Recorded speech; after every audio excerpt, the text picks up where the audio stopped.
Welcome to LOA Today. I'm Walt here with life coach Cindie Chavez. Today is Wednesday. Happy Neville Day, August the 5th, 2020. It's 4 p.m. New York time. Wherever you are in the world, thank you for joining us for another episode of LOA Today, your daily dose of happy. And we're happy to have Neville Day back. It's been a while, Cindie. We've even gotten people sending us emails about it.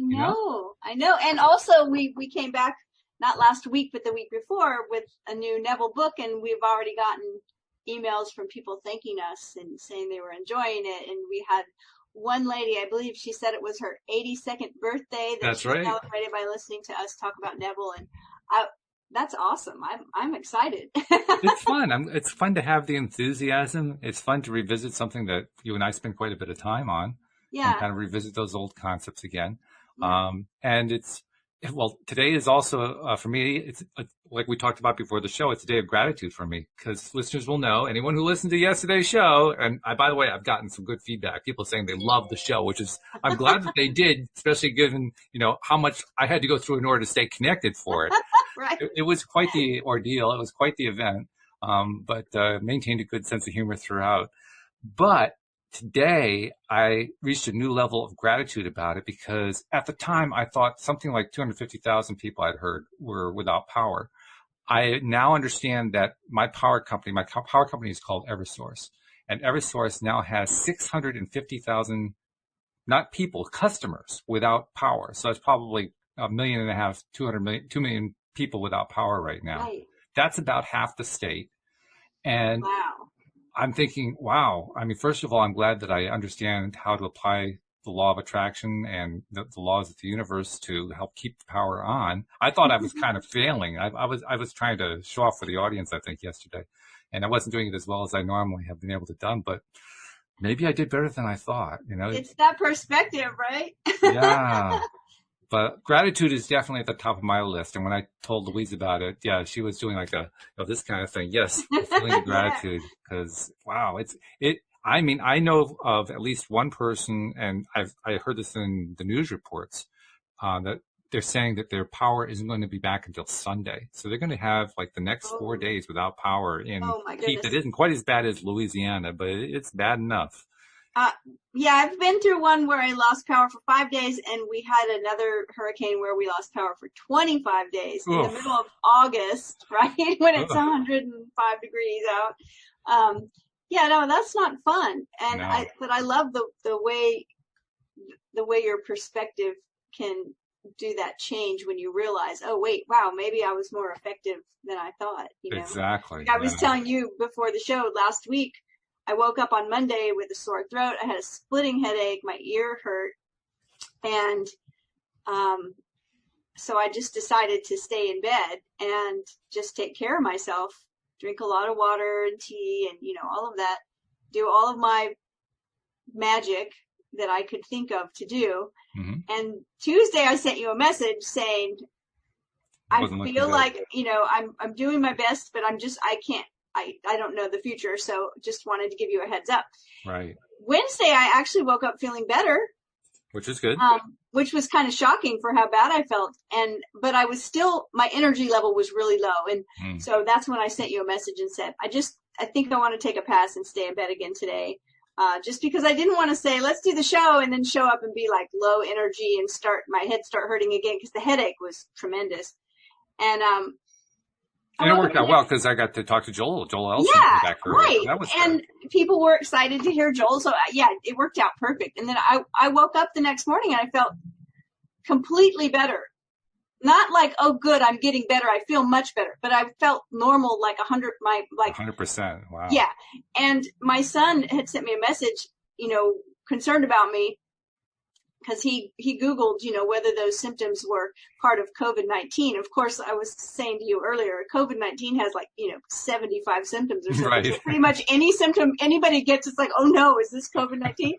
Yeah. But I told him, I said, the whole time I kept telling myself, this is just, and I typed it in all caps, this is just a head cold. And he texted me back, #positive affirmations. I never thought I have a head cold would be a positive affirmation. But, right. It's what's familiar, right? And what we've survived before. It's like that lizard brain we talk about sometimes. We don't like change and we don't like uncertainty. And if we've survived something before, we're like, okay, I can get through this.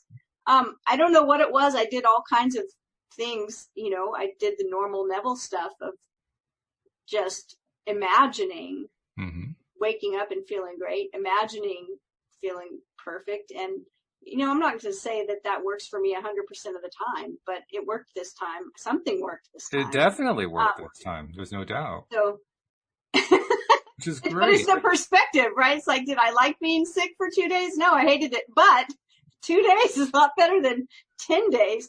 I was telling you, I had that idea in my head that I don't know who put there, a friend of mine or something, when I was very young, maybe a parent, that a head cold is 3 days coming, 3 days with you, and 3 days going. Yeah. Mm-hmm. And I always kind of look back and said, yeah, that's about right. You have a few days where you can kind of like, I feel like I'm coming down with something. And then you have, oh gosh, yes, it hit me. And then you have, yeah, I'm feeling better.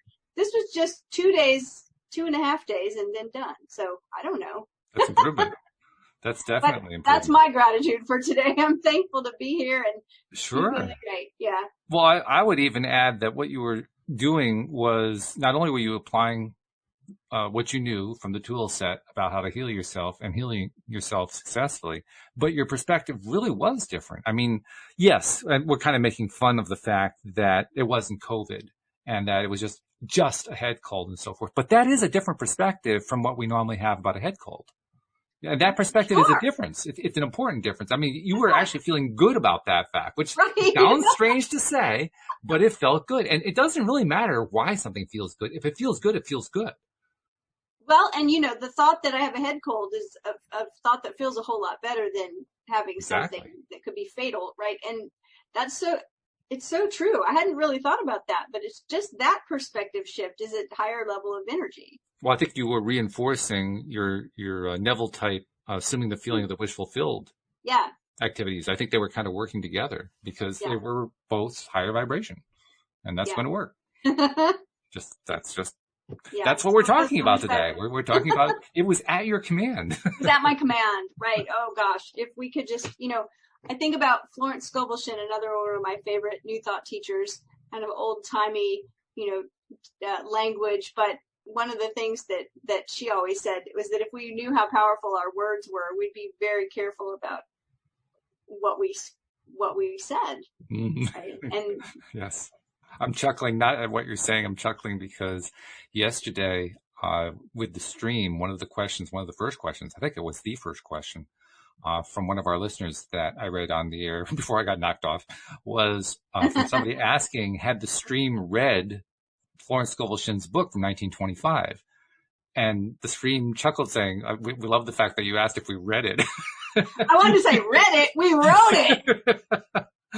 And the answer was, well, David read it, or David hasn't read it, but he's aware of it. So we're aware of it in the same way. And then they followed up by pointing out that a lot of people throughout history have successfully received information similar to the way David does, similar to the way Esther Hicks does, from source energy. And apparently Florence was one of those. She was able to receive this information, translate it into writing, and basically be well ahead of her time in terms of putting these words of information out there. Yeah, it's just kind of that whole idea of cosmic consciousness, right? Yeah. It's just, So that's why I said read it. Wrote it. That's right. That's right. I love that. Well, we read the first chapter of a short Neville book last week, a book that we didn't know existed until a few weeks ago, and we're very happy to find, and it's called At Your Command. And so we're going to continue on today with chapter 2. It actually says part 2, and I don't know why that is, but I'm just going to call it a chapter. I know where you're reading from the webpage that was written up for this, atyourcommand.org. And I'm wondering if the person who put this page together broke it up into parts, because you also sent me a PDF file of the book, and the PDF file doesn't have any chapters at all. It's all one continuous text. Oh, I thought the PDF file was for the lecture that we were going to look at.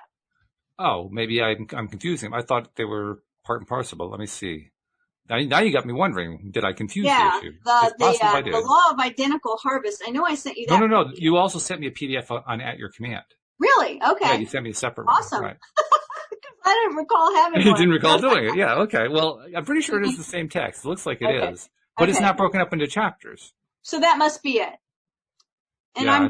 I'm glad we have it broken up because it gives us a nice starting point and stopping point.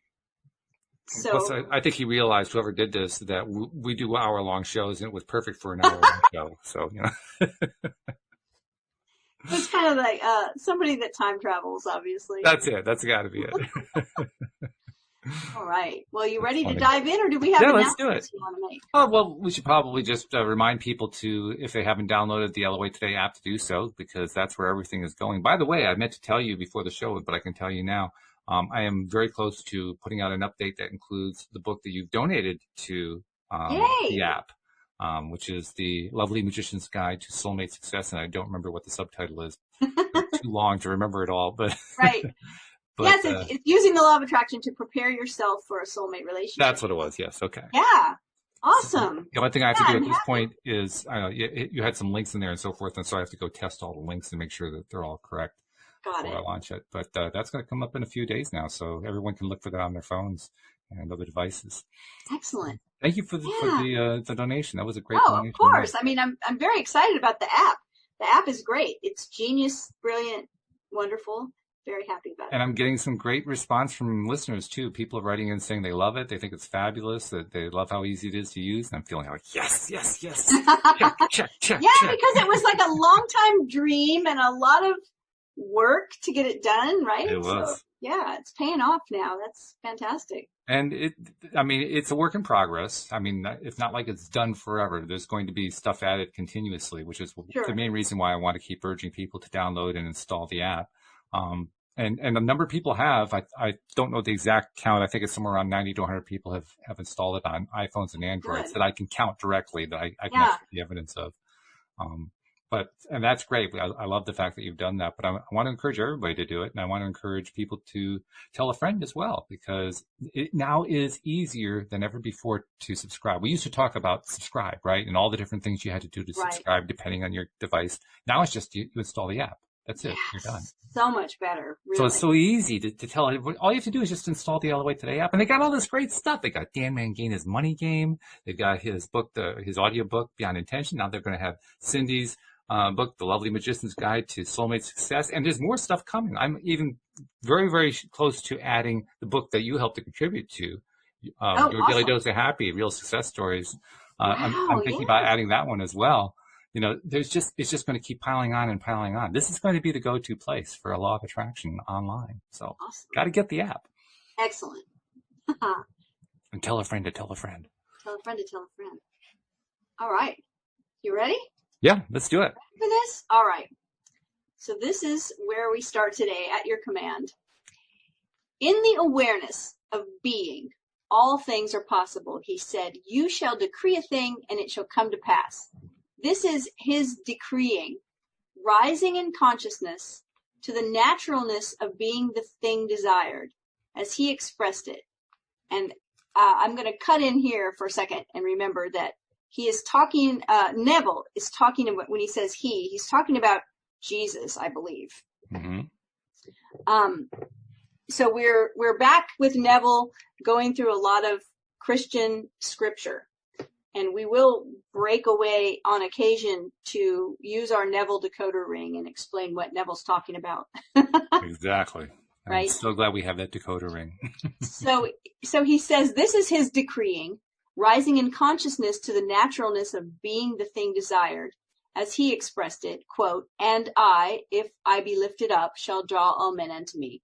If I be lifted up in consciousness, Neville says, to the naturalness of the thing desired, I will draw the manifestation of that desire unto me.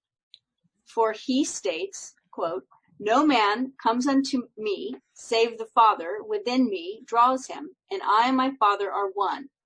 Therefore, consciousness is the Father that is drawing the manifestations of life unto you. Now, let's just unpack this quickly so we don't get behind in what Neville's saying. Remember that whenever Neville talks about the Father from the Christian scriptures, or the Hebrew scriptures, actually, when he talks about the Father, he's talking about God, but Neville's definition of God is that we are God. Right.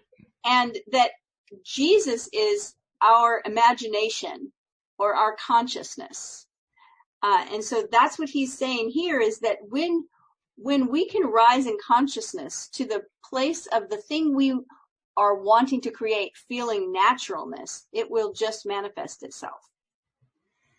And the fact that he is actually directly comparing consciousness to God is very consistent with what he has done in the other books that we've studied.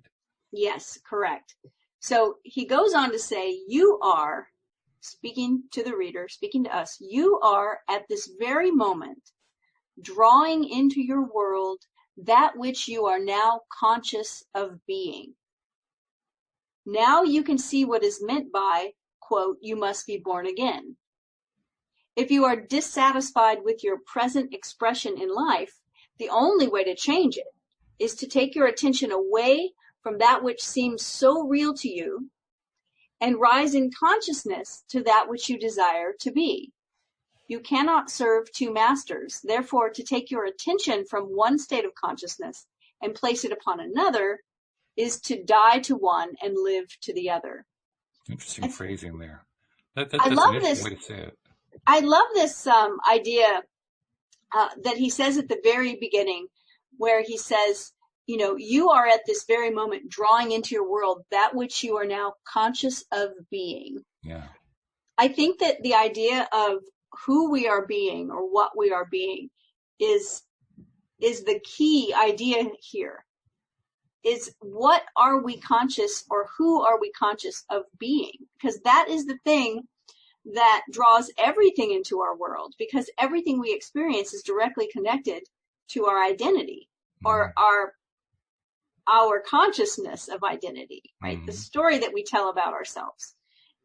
So I think that's important to grasp here, Right. is that Neville, and of course Neville makes everything sound really easy, and you know, it's kind of one of those things that it might be simple, but it's not always easy in practice. It takes practice. That's my opinion anyway. Sometimes Oh, it I comes. can attest to how much practice it takes. It takes a lot of practice. It takes, in some cases, a bit of trial and error. It takes, just trying something out and seeing, well, okay, that worked fairly well. Oh, that worked better. I'll go with that a little bit more. It's a lot of experimentation that goes into this. Yeah. You know, one of the things that I've explained before, especially like to private clients, this idea of what we are conscious, or who we are conscious of being, and how we draw into our world the experiences that match, who we are being, is that sometimes we have this perception of something that includes things that we're not crazy about. And the example that I like to use is, especially as someone who's written books and is working on another book, is that, if in my mind I said I wanted to be a best-selling author, but also in my mind, a best-selling author was somebody who had to go on book tours 9 months out of the year. And right, like I went to see David Sedaris at a book signing at Barnes and Noble, 10 years ago. And my friend actually worked at the bookstore. Mm-hmm. And she told me that, and they closed at 11 p.m., right? Every night they closed at 11 p.m. That night they were there until 2:30 in the morning. Wow. Because he signs every book for every person that shows up. And they locked the store, but the line of people that had bought his book that wanted their book signed went on till after 2 in the morning. Crazy. So I know that story personally, right? And if in my mind I thought, gosh, I really want to have a bestseller, but I know because of this one experience, right? I know that if I'm a best-selling author, I'm going to be required to travel all over the world and stay up late at night and be away from my family. And I don't really like that part of it. Then I may hold that best-selling author status away from myself in consciousness, because I'm not completely on board with all the things that I think are included. Mm-hmm. Sure. And they don't even have to be included, right? Like we all know there are probably plenty of best-selling authors who don't go on book tours and don't stay up late signing books and don't go away from their family. But it's that identity aspect to it. Yes. And that's why sometimes we struggle with bringing, like he says, drawing into your world that which we are conscious of being. because we think that there may be some things that we're not sure about or we're uncertain about or we don't like about. And Mm-hmm. so this is really a key. This can go really deep, right? Well, we were touching on something that's pretty important, I think, which is it's actually in two parts. The first part is that whatever however we decide to frame whatever it is that we're trying to draw in is going to be how we frame it and how it's going to Right.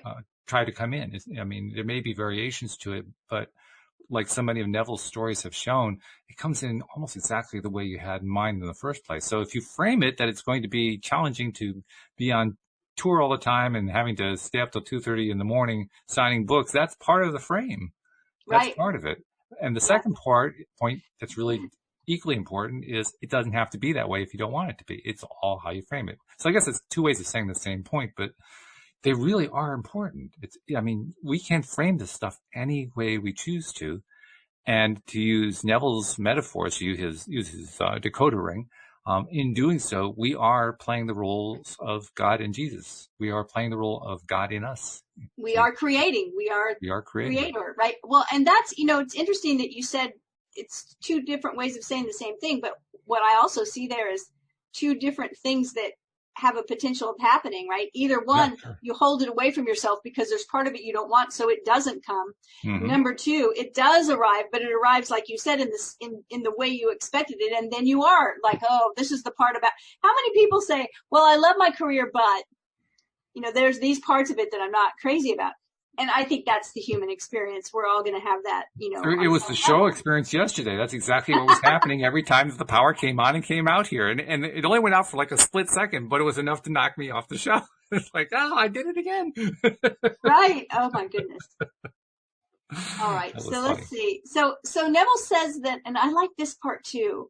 He says, you cannot serve two masters. Therefore, take your attention from one state of consciousness and place it upon another is to die to one and live to the other. And that's the dying and living again is the whole born again thing he's talking about. We're actually, I like to say it's like conscious reincarnation, right? We're like reincarnating ourselves into a new state of identity or something.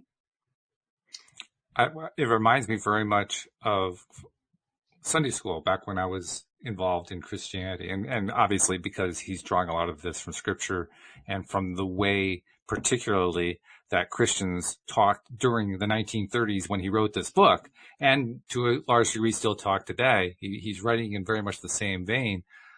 He's using a descriptor there that I personally find it to be a little bit out there in terms of like being over dramatized.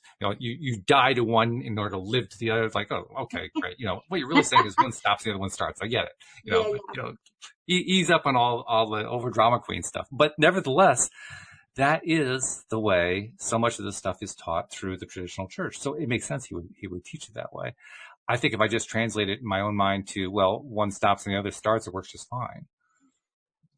Yeah, I think that the metaphor holds in a few ways as well, though. You think about how often that old identity tries to resurrect itself.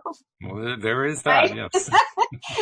All right. So Neville says the question, and now he is referring to the Christian Bible. The question, whom do you say that I am, is not addressed to a man called Peter, but one called Jesus. This is the eternal question addressed to oneself by one's true being. In other words, whom do you say that you are? For your conviction of yourself, your opinion of yourself, will determine your expression in life. He states, you believe in God, believe also in me. In other words, it is the me within you that is God. Praying, then, is seen to be recognizing yourself to be that which you now desire, rather than its accepting form of petitioning a God that does not exist for that which you now desire.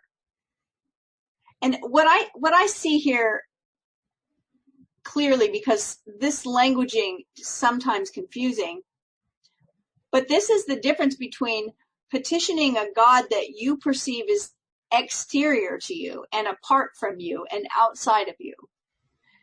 The difference between that and recognizing that the person, if you will, that creates everything is within you.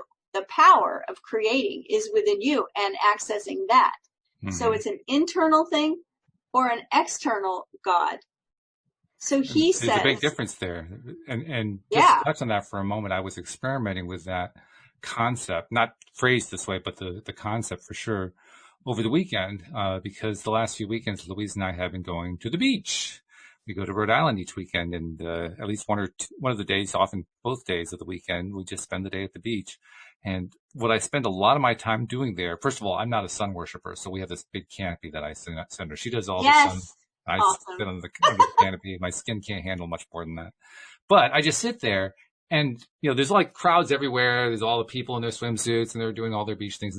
I just like blank them all out, and I'm just looking out at the ocean and just Mm-hmm. enjoying the waves and enjoying the breeze coming through, because you get that nice steady breeze coming off the ocean. And then I use that as an opportunity to just practice focusing. And in that focusing, I I learn stuff. I talked earlier about how I experiment, and I know we all experiment. Well, one of the experiments I did was based on something that I had experienced last week. I was focusing on my heart area of my chest while I was focusing on the scene that was in front of me Ooh, and focusing on the sounds. I was incorporating both at the same time because I wanted to develop that skill, that ability. And in the course of doing that, I had something happen that kind of surprised me, because I think I've told you I experience aphantasia, which is the right? inability to create images in your mind. Well, when I maintained that focus on my chest and the focus on this beautiful scene that I was just, soaking up, all of a sudden, if I closed my eyes, I would see colors, like swirling colors moving in front of my eyes. I'm thinking, oh my goodness, I'm seeing images. They may not be defined images of Right. Cindy sitting there at her computer, but it was color. It was like the swirling kaleidoscopic color. I said, this is cool. That I is think I cool. found a way to connect to kind of develop my ability to create imagery. And I know that the difference was I was connecting by focusing as well on my Within. heart. I was Yeah. going within. Oh, And wow. that demonstrates really clearly for me how powerful that going within is compared to not going within. Yeah. Wow. That's really cool. Yeah. I'm I looking forward love to it. trying it again. Yeah. So I recognize that depending on, what kind of upbringing we have or the beliefs we've chosen even, that this may be way hard for some people to want to consciously agree with, right? Hmm. Saying that I am God, that Oh yeah. creative faculty is within me. It is not exterior to me. It is not some other being. It is actually within me. It is my imagination. It is my consciousness. So I understand if that's difficult to grasp or to accept, or if it even seems offensive to you because of other beliefs that you hold. But this is what Neville is teaching. So we're here listening to what Neville has to And say, by the and then way, I want to we add can get something to on that discuss. too. I want to add the fact that I have over the last, I don't know, 4 to 6 months, like something like that, in casual conversation, often with people I barely even know, who know nothing about law of attraction or Neville, or maybe they might Right. have heard of it, but for the most part, they're unaware of it. Every once in a while, I'll incorporate something along the line of what we're just saying here.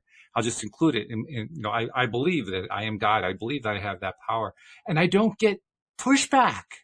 That's what's amazing to me. It's almost like this world shift that's been going on, this energetic shift Yeah, has right. helped get people to a place where, sure, they're willing to accept almost anything now. And that's so different from what my experience was when I was a kid. I mean, so different. Yeah, no, that's so true. And so people are like, huh, all right.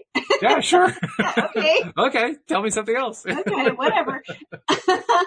So Neville is saying here, this is interesting because, okay, so we've got him talking about the difference between, petitioning some outside exterior God or going within and realizing that the power to create is within. He says, so can't you see why the millions of prayers are unanswered?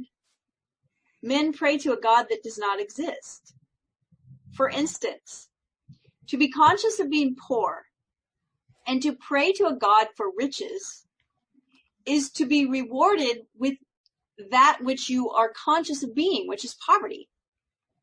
Prayers to be successful must be claiming rather than begging.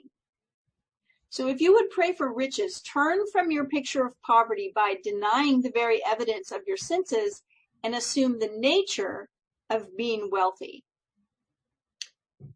I think this is interesting that he says, to be conscious of being poor and to pray to a God for riches is to be rewarded with that which you're conscious of being, poverty. Yeah. I think we've all experienced it on one issue or another, one thing or another that we're trying to attract. I think so. And I think that, I don't think Neville's methods are the only methods. Nope. I like his methods. Me too. Another thing that I really think is useful is, it might be a stretch for a lot of us, but is recognizing that maybe some part of us wants to experience poverty in this particular example that Neville's talking about, and actually really enjoy it. Now, that might sound like, what? No one enjoys poverty. But if you've ever had both, and most of us have had a range of experiences, right? We've had times when things were really tight. We didn't have enough. We weren't sure how bills were going to get paid, maybe.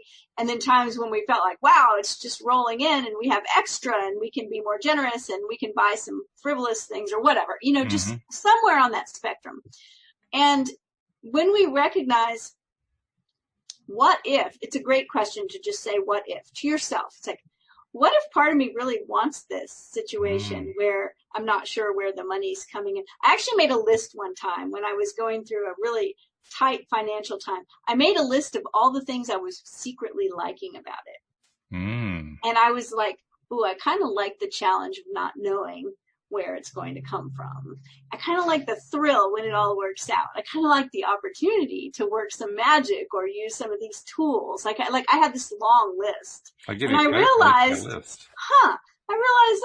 yeah, part of me is totally digging this situation where that I'm complaining about so much that I'm praying to that God about whatever, right? All right. So, I give you credit for that. I mean, that's not an easy list to make. It isn't. It's not an easy list to make, and it's good that you did it, but it takes some stick-to-itiveness. What makes it easier is to let go of the judgment, because it's not an easy list to make if we are judging the situation we are in as bad or wrong in some way, or we think other people are judging us, like, gosh, I'm a total fraud. People won't think that I'm successful because if they really knew, that things were tight right now or whatever. We have all these judgments. When we let go of all the judgments, and we do that by asking that first question, and then what if there is no good or bad? What if it all just is what it is? What if we're just here on earth and these are experiences? What if I actually incarnated into this lifetime because I wanted to experience this and the other side of the coin, the literal coin, right? Two sides of a coin, poverty and wealth. What if I wanted to experience both of those things? And this is my chance right now to experience that side of it. Maybe I signed up for this and wanted it. Why would I do that? I don't know. Maybe I can take some delight in what I'm feeling here. That is so powerful. Often just all of the angst and worry and anxiety just start to melt away when we get into that place of acceptance. And yesterday, go ahead. And then when what is that saying about when we shift our perspective? When we change the way we look at things, the things we look at change. Oh, right. Yeah. Right. That's exactly what happens. Yesterday, with the stream, I asked the stream a question that I've been aching to ask for some time and got pretty much the answer I expected, but it was still a bit of a surprise because I always like to try to nail down, okay, let's get down to how this stuff really, really works, right? So I was like framing it like a scientific question. So I asked very specifically, okay, we talk about expansion. And when expansion occurs, the question I always want to know is like, what's expanding? So I said, when expansion occurs, does that mean that the quantity of source energy increases? Oh, I like this question. Very scientific question. It is, isn't it? And there was a pause and the answer came back, yes. And I loved it. And of course, the stream gave a more detailed answer than that. And the answer was great. But I loved the fact, first of all, I got a yes back. You don't often get a straight single yes or no response. And I got a yes response. And secondly, it confirmed something that I had suspected for quite some time, and now I can believe a lot easier. That goes against what scientists tell us, because science will tell us that energy can neither be created nor destroyed. Correct. It But just changes form. it just changes form. But our spiritual teaching is no, actually it increases. So, it increases through contrast. So to use your example of dealing with this, situation, well, maybe what if I came here to experience this poverty experience for a bit here? That is a contrast experience that creates an expansion. And when there's an expansion, there's an increase in source energy. So what if these things that we don't like so much we're doing because we want to increase source energy? Wow, what if? What if that is the case? How's that for what we've if? talked about this before. I mean, the idea of taking pleasure in physical sensation that normally we would call pain and not pleasure. Like literally, oh, my head is hurting or my throat is hurting or my ear is hurting like I was last week. What if I just liked the way this felt? And that might sound right. Oh God, that's a bit of a stretch for me sometimes. I know, but I tell you what, it dials down the pain a little bit. It does. Because you stop resisting it to the degree you're resisting it when you're going, oh, this hurts so much. I want this to stop. I hate this. This is awful. And you say, oh, what if I liked it? Really? Takes a little bit of the edge off. Okay. So let's continue. See if we can get through this chapter in one podcast. Oh, actually, I have to interrupt you because Josie asked a question and it fits in perfectly with what you just said. Perfect. Question for Cindie. What are your tips on taking the resistance out of scripting? Taking the resistance out of scripting. Yeah. Okay, so I think actually that if you're trying to do some scripting and you're feeling resistant, I just decide that I'm writing fiction. Right? Like I tell myself there's not going to be some kind of test at the end, right? Where I'm going to get like a bad grade or a punishment because I scripted this in a certain way and only 40% of it came to pass, or it came to pass in a different way, or it was, even better. I just decide I can write this however I want it and who cares, and see that attitude of sort of like, who cares? That lets go of attachment, right? Because most of the time the resistance is happening because we care a little too much. Yes. And what I mean by that is that resistance is always one of two things. And sometimes both. It's either attachment or it's aversion. So I always say that attachment is the yes, yes kind of resistance. Oh, I want this. It has to be like this. I want it to happen. And we've all been there. We apply for a job or something and we're like, oh, I hope I get it. Right? That was me trying to hold the podcast together yesterday. Yeah, please stay together. Don't knock the power out. It has to stay on. And the aversion is the other side. Don't go out. No. Right. That's the no. And the yes, stay on. Yes, don't go out. No.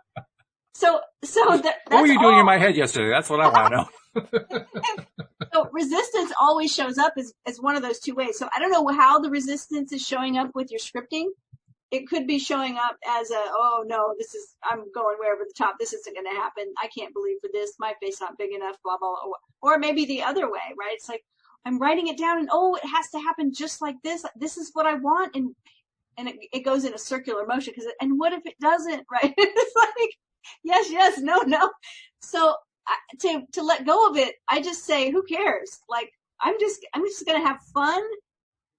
Like, I've actually been creating some meditations in July, last month, the good life, my good life meditation. What would a good life, if somebody said, think of a day, and I was actually creating a meditation in my head that was just one day, a perfect day from like start to finish, a wonderful, happy, brilliant kind of day. I was on an island somewhere, and of course my brain kept saying, you can't travel to an island because of COVID, right? Yeah, I was doing the same thing last week. Right, it's just logic, right? The logical brain is always what's trying to defeat your intuitive brain, your artistic, creative brain, by bringing up these arguments to you. And I was like, COVID doesn't matter. COVID's not happening in this imagination of the perfect world. Obviously, it's a Exactly. perfect world. That's So, the whole point. so I You're just had imagining it. fun. So that's, if you make the intention, not the outcome, don't make the intention, right, whether this happens or not in the future. Make the intention, I'm going to feel really good doing it right now. This is what Neville's talking about, assuming the feeling of the wish fulfilled. We're not assuming the perfect outcome later on in time of the wish fulfilled. We're And we're assuming, certainly not assuming the feeling of the wish unfulfilled and disappointing us. right. So that's what I would say, is that just let it be easy and let it be fun right now. The process of it, let that be fun. Let the process of it be fun. That'll get That's a rid of good some of answer. the resistance. And by the way, she says she's glad that you're feeling better. Thank you. I'm glad to. I am too. Glad to. Okay, let's see. Okay. We are told, when you pray, go within in secret and shut the door, and that which your Father sees in secret, remember, Father is our consciousness or our imagination, our creative faculty, that which your Father sees in secret, with that will he reward you openly. So Neville says we have identified the Father to be the awareness of being. We have also identified the door to be the awareness of being. So shutting the door is shutting out that which I am now aware of being and claiming myself to be that which I desire to be. The very moment my claim is established to the point of conviction, that moment I begin to draw unto myself the evidence of my claim. Do not question the how of these things appearing, for no man knows that way. That is, no manifestation knows how the things desired will appear. Really like this a lot because it goes right along with this question that we're talking about, scripting, right? Right. It's like, okay, he is saying when we shut that door, we're shutting out the way things, I'm making air quotes. For the video, I can actually make the quotes, right? The way things are, right? Yep. Because so many times we say, but this is how it is. You can tell me, I can tell myself I'm wealthy all day, but look at my bank account. That's what it is. Neville is saying, no, shut that part out for the time being, just for this process. Just shut that out. Let that be outside the door. You go in to the space that's inside the door, and in there you have the bank account you want. And there great. You are on the island, and COVID's not a thing. And That's right. there, whatever it is that you are wanting to focus on is happening. And that's the great thing about that example that you just gave, because it illustrates beautifully what it is we're supposed to exclude. We're supposed to exclude the what is, because this is free flow imagination. This is like playtime when you're a little kid. The little kid doesn't say, well, I was going to pretend to be a fireman, but I know that's not really realistic, so I'm not going to play that. That's not what the little kid does. The little kid says, I'm going to play being a fireman. Right? I used to give this example when I taught intuitive art workshops, that the same type of example, a little kid draws a picture and he comes up to you and he's like, look! Yeah. And you're like, in your mind, like, what is it? Right? And he's like, it's a fire truck. Oh, yeah. Of course it is. That's good. Yeah. It's a red scribble. But you're like, oh, that's nice, right? He's not worried that it doesn't look exactly like a fire truck. To him, he's not worried that it doesn't look anything like a fire truck. To him, it's the essence of a fire truck. That's right there. And he can feel it and see it, right? So yes, that's a great example. And that's exactly what we want to do. And yes, we do come into the world and have to recognize what it is. We have to recognize the way things are sometimes, right? We do sit down and we pull out a checkbook or whatever. We go online, we pay our bills. We do see the bank balance. It's not to say pretend, every moment of your life that none of these things are the way they are. I mean, we're talking about a specific example of taking time apart to assume the feeling of the wish fulfilled. Yeah. And what's cool is that if you practice at this, you will come to the place where you don't have to set aside an hour to do it. You can do it in an instant. You can do it in the moment. Yes. You can feel that feeling right now. And you actually can get to the point where that that monkey brain voice, the one that's saying, well, that's not the way things really are. Mm-hmm. That voice just kind of it becomes quiet. It just stops, or you stop hearing it, stop paying attention to it. You stop giving it any power, and it just kind of withers away. That's On right. its own. I remember when you started doing mirror work, and 30 days in, you said to me, well, it's not that I don't have any mental chatter or any negative mental chatter, but it's like a TV that's on in the other room at a low volume, and I can hear it enough to know what it's about, and I'm not interested, and I really don't care, so I don't even pay attention. I tell my clients that example because I think it's so powerful. It's not that we're completely unaware of what our bank account really is, or that we have a sore throat or whatever, but it's muted and it's in the background, and we're enjoying the feeling of what's inside the door, and we've shut it outside the door for now.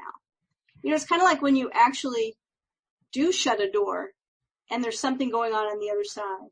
Mm. Why do we shut the door sometimes? Like I shut the door right behind me in my office because there may be something else going on the other side of the house, and I don't want the sound of it to be on the podcast. Yes. Doesn't mean I'm unaware of it. No. But I've shut it out. Exactly. Exactly. I really love Neville. Okay. Let's see. Consciousness is the way or door through which things appear. He said, I am the way. Not I, John Smith, am the way, but I am. The awareness of being is the way through which things shall come. The signs always follow, they never precede. Things have no reality other than in consciousness. Therefore, get the consciousness first, and the thing is compelled to appear. I like this a lot, and it's something that we talked about on a podcast. I don't know. I think it's been a few months ago, but we were talking about signs, mm-hmm. and that signs follow. I think that's an important thing because oftentimes people want to follow the signs. Exactly. They wait for a sign so that they know what to do, so they follow. But actually, signs follow. They don't precede. You are told, seek ye first the kingdom of heaven, and all things shall be added unto you. Get first the consciousness of the things that you are seeking, and leave the things alone. This is what is meant by ye shall decree a thing, and it shall come to pass. Apply this principle, and you will know what it is to, quote, prove me and see. The story of Mary is the story of every man. Mary was not a woman giving birth in some miraculous way to one called Jesus. Mary is the awareness of being that ever remains virgin, no matter how many desires it gives birth to. Right now, look upon yourself as this Virgin Mary, being impregnated by yourself through the medium of desire, becoming one with your desire to the point of embodying or giving birth to your desire. For instance, it is said of Mary, whom you now know to be yourself, that she knew not a man, yet she conceived. That is, you, John Smith, have no reason to believe that which you now desire is possible. But having discovered your awareness of being to be God, you make this awareness your husband and conceive a man-child, a manifestation of the Lord. For thy maker is thine husband, the Lord of hosts is his name. The Lord God of the whole earth shall be called. Your ideal or ambition is this conception. The first command to her, which is now to you, go tell no man. That is, do not discuss your ambitions or desires with another, for the other will only echo your present fears. Secrecy is the first law to be observed in realizing your desire. That's something we hear a lot of teachers talk about, mm-hmm. right? That a lot of times people who really love us and care about us and have our best interests in mind will immediately say, oh, you don't want to do that if we start dreaming too big, right? Because they don't want to see us get disappointed. But really, I think a good piece of advice there is to tell people your dreams and visions, but make sure they're people that will support them. Mm-hmm. Yeah. Right? I mean, that's what having a mastermind is about. Right. Exactly. A group of people that all support each other. Okay. And before you go on, I want to ask you about something here. I'm Ask. trying to recall if in any of the other books that we read of Neville's, and we went through them with, pretty much fine-tooth comb approach, if in any of them he gave Mary as the same kind of metaphor that he's given to Jesus and all that kind of thing. In this case, that Mary is awareness. Do you recall if he used that particular metaphor before? I vaguely recall in one book that we kind of went down this path. Okay. And it was the book where we talked a lot about the metaphor of procreation, Mm-hmm. the metaphor of union and of becoming pregnant. He might have talked about it there. It makes sense that he would have talked about it there. I thought about the same thing. I couldn't remember if actually he referred to Mother Mary there, but it certainly makes a lot of sense that he would have. It does. I can't tell you the book, and I can't off the top of my head, and I can't tell you I remember it exactly. Yeah. But it's a good metaphor, right? It is. Yeah. So he says the second, as we are told in the story of Mary, is to magnify the Lord.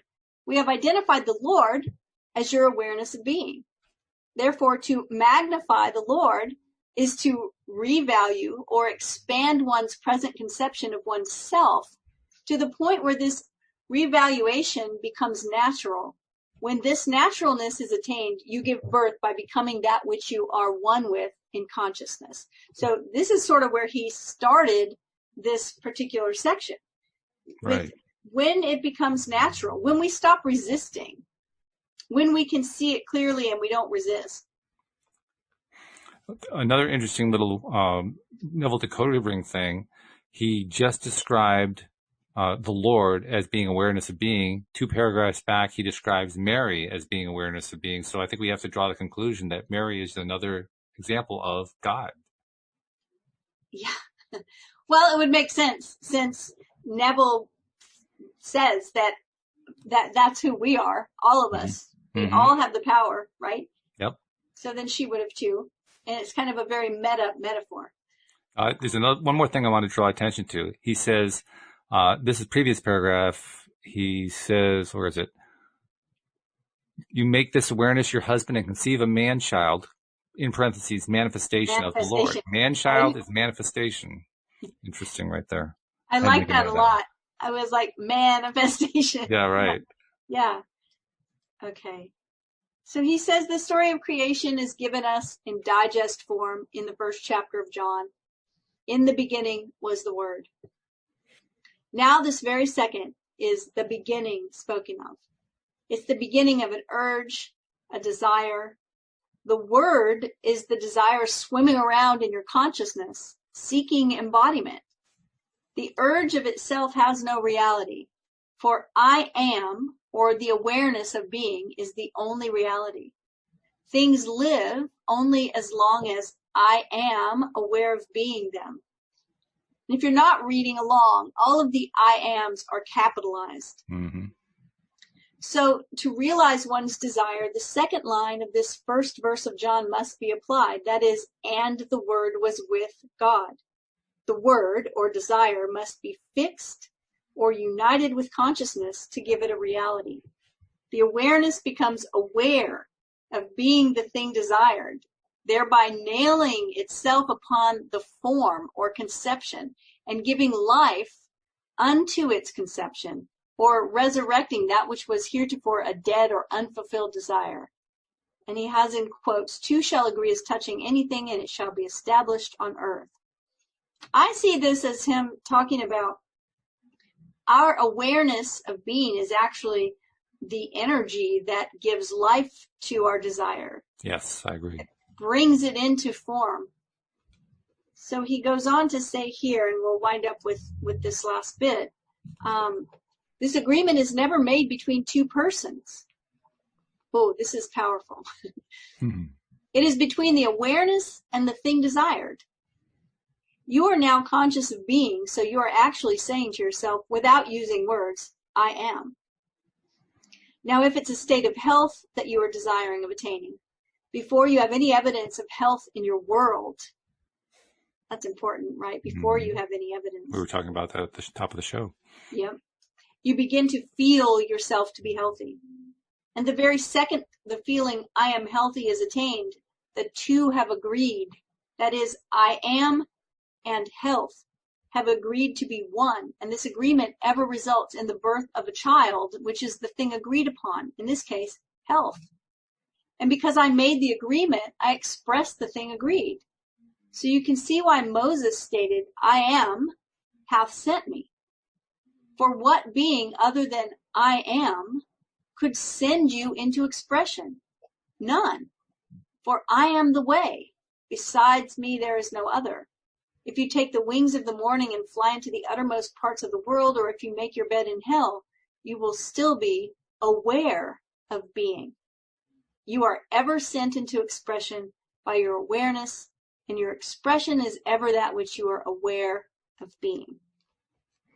I love that phrase. He keeps using awareness of being, awareness of being, awareness of being. And it reminds me that, I mean, he is describing a process here that I'm sure from the stories that we've heard that he's told and that have come to us anecdotally, that people were doing then what they do now. They hear stuff like this and they apply it to exceptional cases. Yes, I want to be healthy. I want to bring wealth into my life. I want to have better relationships, and on and on and on and on. But as we were reading this, I was getting a very definite sense of how did he say it? You are actually saying to yourself without using words, I am. Right. And I took that as I'm doing that all day long because I'm continuously, consciously self-aware all day long. So my entire day is I am. It's just one continuous series of I ams. And in each one of those I ams, I am picking this and I'm selecting that and I'm not selecting that and I'm doing this and I'm thinking that. I'm trying to attract that. It's a continuous thing that's just going on and on and on and on. It's not one isolated event. It's continuous.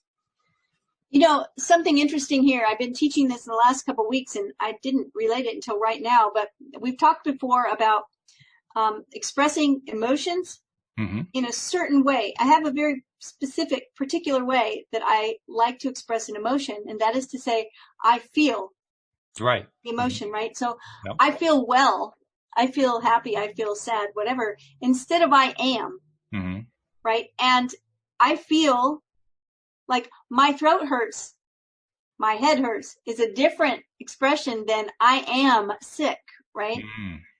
And I always try at least to make sure that my I am statements are, because I know how powerful that awareness of being is to create, that I don't want to say I am sick.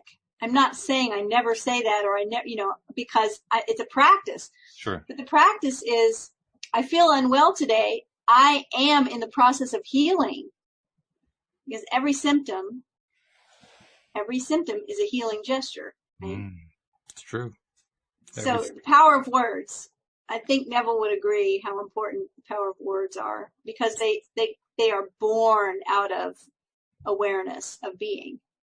Especially when we combine them with the feeling that goes with them. I mean, we'll tend to ignore them at times, but when we deliberately assume the feeling of the wish fulfilled, when we deliberately tie that feeling in, just like the little kid who paints or draws a scribble that he calls a fire engine. Like you said, he feels that's a fire engine. He can just tell with his entire being that it is a fire engine. And so it is a fire engine. That when you said, just like a little kid, the immediate thought in my mind about the pure expression of a child. The first time I ever took my 5-year-old, when he was 5, he's 33 now, but I took him to the beach. He'd never been to a beach before. He was either 3 or 5. He went running down the beach and he screamed out, "This is the best day of my life." I love it. It's that pure emotion and pure expression, right?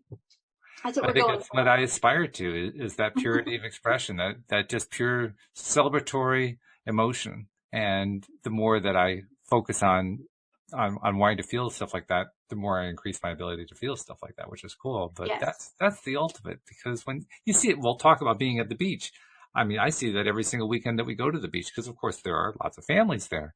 And I think it was last Saturday when we went, Louise was a little bit annoyed at first, and I kind of was for a split second until I realized what was going on. There were these 2 kids. They just arrived. the ocean was particularly active. The waves were pretty high. They were like 5 or 6 foot waves, and they were just screaming. They were so excited. They weren't even coherently screaming. There were no words. They were just full of excitement to be there. I mean, pure, absolutely unadulterated joy. It's a wonderful thing, even if it is a little bit annoying. It's at the top of the chart. That's right. It is at the top of the chart. So, okay, good. Well, we've done part 2 out of 6. So we have, we're right on track. With this book, I really do think the author figured out, not the author, but the editor figured out we do 1 hour long shows and did this for us. That's so it. Thank you Perfect. to the editor. You did a great job. Before we go, we got to make sure that we remind people who are interested in finding out more about Cindie Chavez to use the LOA Today app to reach out to her.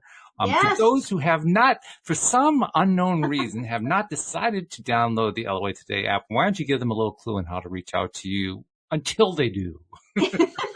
Well, you can find me on my website, cindiechavez.com. It's CINDIECHAVEZ.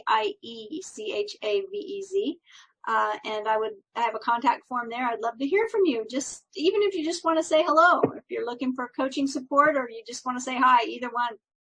Got a question, a comment about the show? We just love hearing from you.